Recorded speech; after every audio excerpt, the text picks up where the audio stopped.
శ్రీమాత్రే నమ. జయ గురు దత్తాత్రేయ నమ.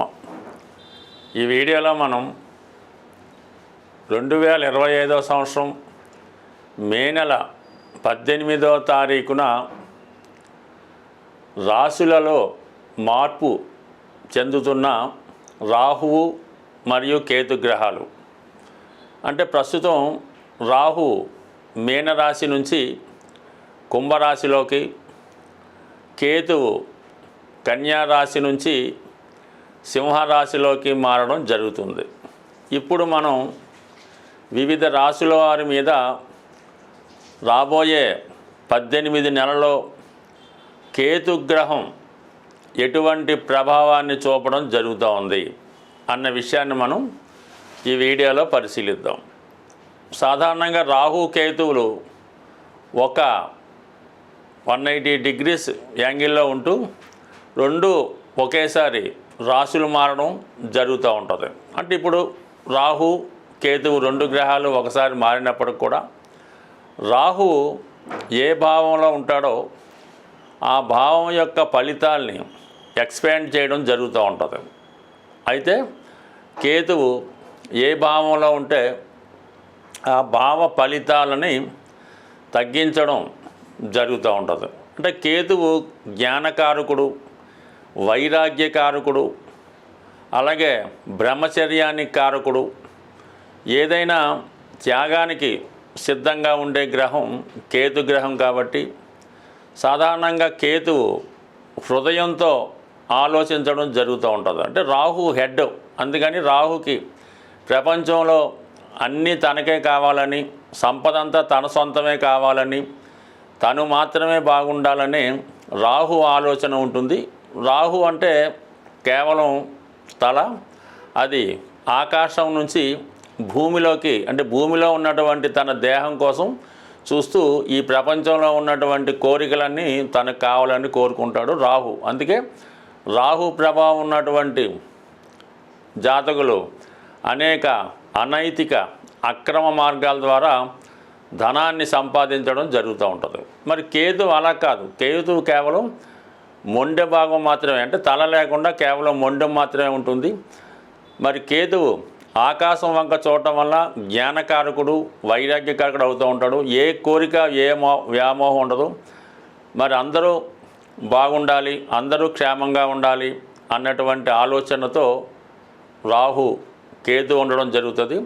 దాని తర్వాత ఏంటంటే కేతువు ఏ భావంలో ఉంటే ఆ భావం మీద వ్యామోహాన్ని, కోరికని తగ్గించడం జరుగుతూ ఉంటుంది. మరి ఈ విధంగా ఈ రాహు కేతువులు మార్పు చెందడం వల్ల మరి వివిధ రాశుల వారి మీద కేతువు యొక్క ప్రభావం ఏ విధంగా ఉంటుంది అన్నది పరిశీలిద్దాం.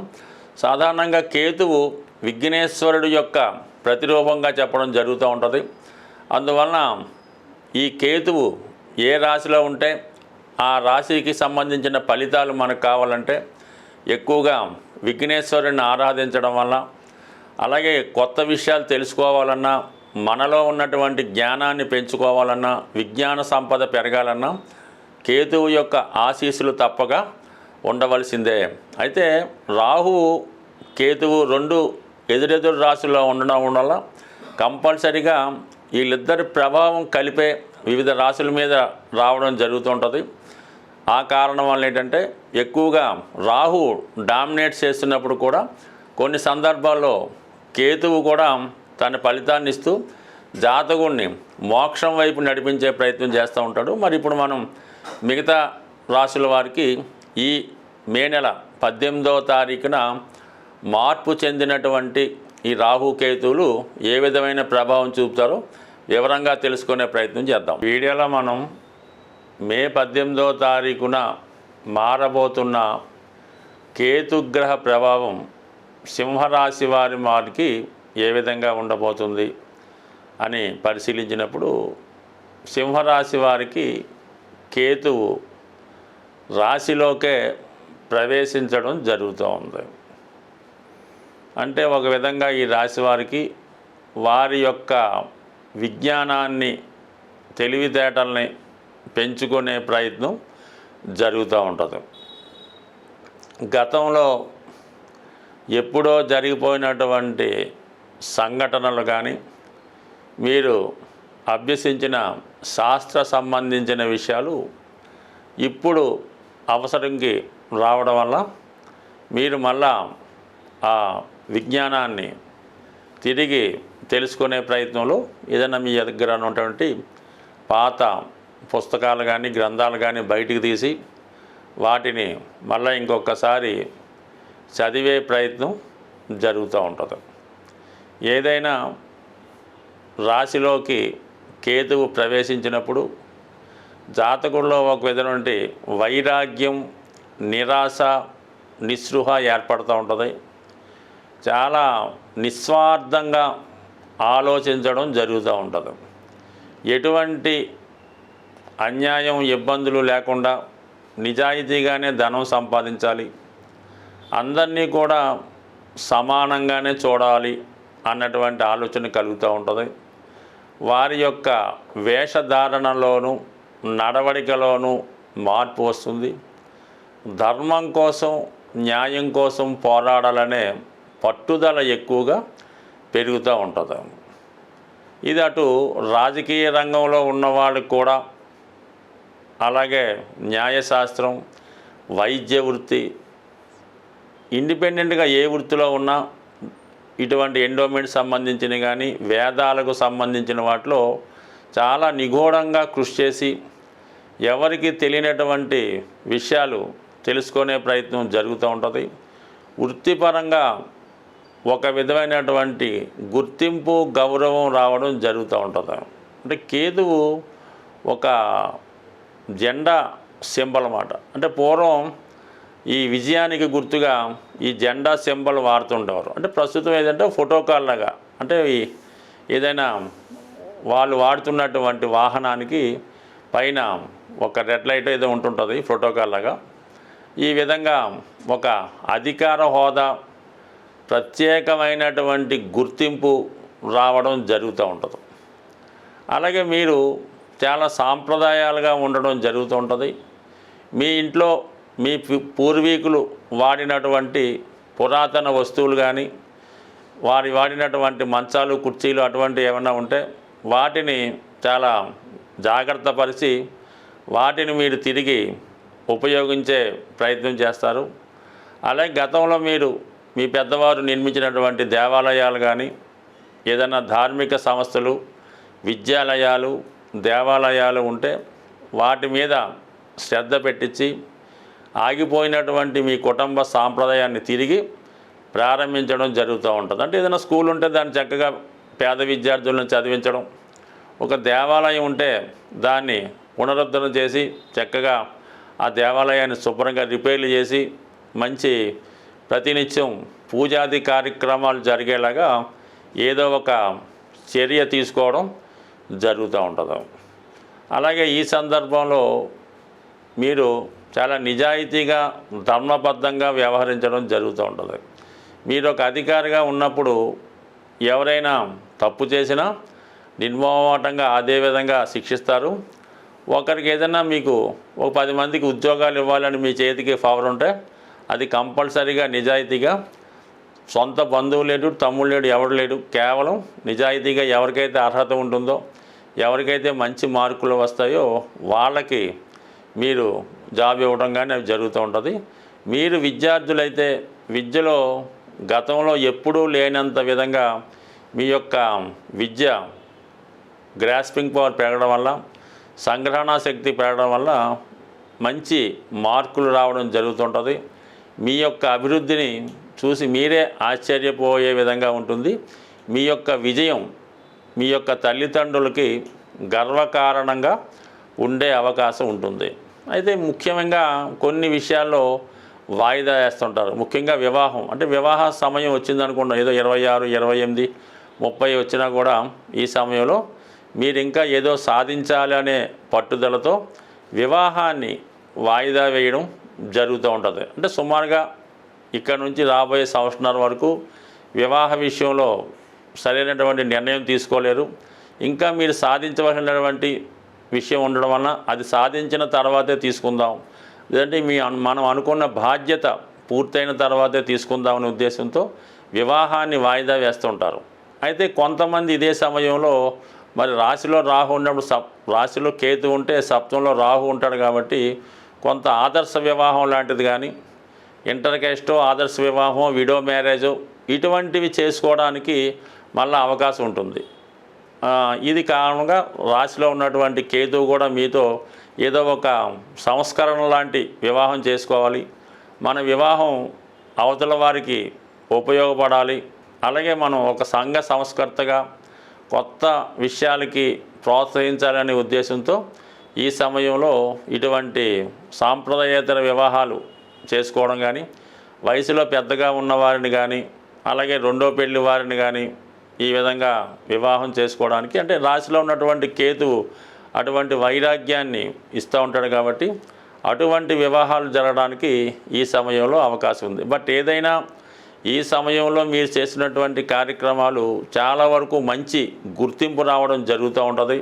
10 మంది మీ గురించి గొప్పగా చెప్పుకోవడం జరుగుతూ ఉంటుంది. అయితే కొన్ని సందర్భాల్లో మీరు చేసే పనులకి మీ తల్లిదండ్రులకు కానీ మీ కుటుంబ సభ్యులకు కానీ పెద్దగా ఇష్టం లేకపోవచ్చు. అంటే బయట చాలా గౌరవప్రదంగా ఉంటుంది, అంతర్గతంగా సొంత వాళ్ళు మాత్రం మిమ్మల్ని ఒక చిన్న చూపుగా చూసే అవకాశం ఉంటుంది. బట్ కానీ మీ యొక్క సామర్థ్యం వల్ల ఏదే కారణాల వల్ల ముఖం మీద అయితే చెప్పలేరు, కానీ అంతర్గతంగా ఖచ్చితంగా కుటుంబ సభ్యుల యొక్క విమర్శలకి ఎదుర్కోవాల్సి ఉంటుంది. బట్ ఏదైనా మీరు చేసిన పనిలో నిజాయితీ కరెక్ట్నెస్ ఉంటుంది కాబట్టి తర్వాత అయినా వాళ్ళు గుర్తిస్తారు. అంటే ప్రస్తుతం మీ మనసుకి ఏది కరెక్ట్ అనిపిస్తే ఆ విధంగా వెళ్ళడమే మంచి జరుగుతుంది. కేతుగ్రహం మనకి సంపూర్ణంగా సహకరించాలంటే మరి విఘ్నేశ్వరుడి యొక్క ఆరాధన వల్ల మనకి కేతువు సంతృప్తి చెందడం జరుగుతూ ఉంటుంది. అందుకని కంపల్సరిగా ఈ కేతువు పెట్టినటువంటి ఇబ్బందులు నుంచి, అంటే కేతువు ఇబ్బందులే ఉంది, ఏ పని ప్రారంభించినా మధ్యలో ఆగుతుంటుంది. మనం ఒక ప్రయత్నం కోసం వెళ్తే వేరే ప్రయత్నం జరుగుతూ ఉంటుంది. విద్యార్థులకి చదువు మీద ఆసక్తి తగ్గి మిగతా విషయాల మీద ఆసక్తి వెళ్తుంది. బట్ ఏదైనా కంపల్సరిగా కేతుగ్రహం అంటే విఘ్నేశ్వరుడు యొక్క ఆరాధన, సంకటనాశన గణేష్ స్తోత్రం చదువుకోవడం, సంకష్టహార చతుర్థి రోజు కంపల్సరిగా ఉపవాసం ఉండి విధి విధానంగా మరి ఉదయం పూట ఏదన్నా గణపతి హోమం జరుగుతుంటే అందులో పాల్గొనడం, ప్రదోష వేళ సాయంకాలం అభిషేకంలో పాల్గొనడం వల్ల చక్కగా ఈ యొక్క విఘ్నేశ్వరుడు యొక్క అనుగ్రహంతో కేతుగ్రహ అనుగ్రహం లభిస్తుంది. సింపుల్గా ఏంటంటే ఆదివారం కానీ మంగళవారం కానీ ఎండు ఖర్జూరం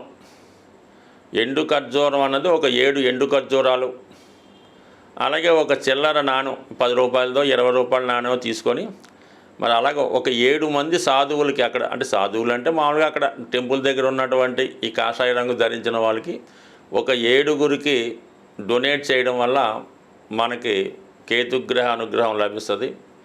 ఎక్కువగా డ్రై ఫ్రూట్స్ మరి మీరు ఆహారంగా తీసుకున్న, అదే దేవాలయంలో స్వామికి ప్రసాదంగా నైవేద్యంగా సమర్పించిన కేతుగ్రహ అనుగ్రహం లభించే అవకాశం ఉంది. అంటే పిల్లల యొక్క చదువు తరచూ ఇబ్బంది పడుతుంది, కళలో మనకి పెద్దవాళ్ళు మరణించిన వారు కళలో కనబడుతున్నారు అనుకున్నప్పుడు ఈ పిల్లులు ఉంటాయి కదా, దానికి చక్కగా పాలు నైవేద్యం అని కాదు, పిల్లులకి పాలు పెట్టడం వల్ల ఈ కేతుగ్రహ దోషం పరిహారం అవుతుంటుంది. అంటే సాధారణంగా పిల్లులకి మరి ఈ ఆత్మలు అవి కనబడుతుంటాయని చెప్తూ ఉంటారు.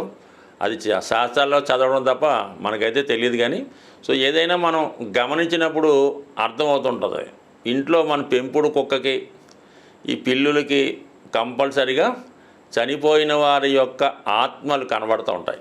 ఒక విధంగా కేతువు కూడా ఆత్మ లాంటిదే కాబట్టి ఈ పిల్లులకి పాలు పోయడం వల్ల కూడా కేతుగ్రహ సంపూర్ణ అనుగ్రహం లభిస్తుంది.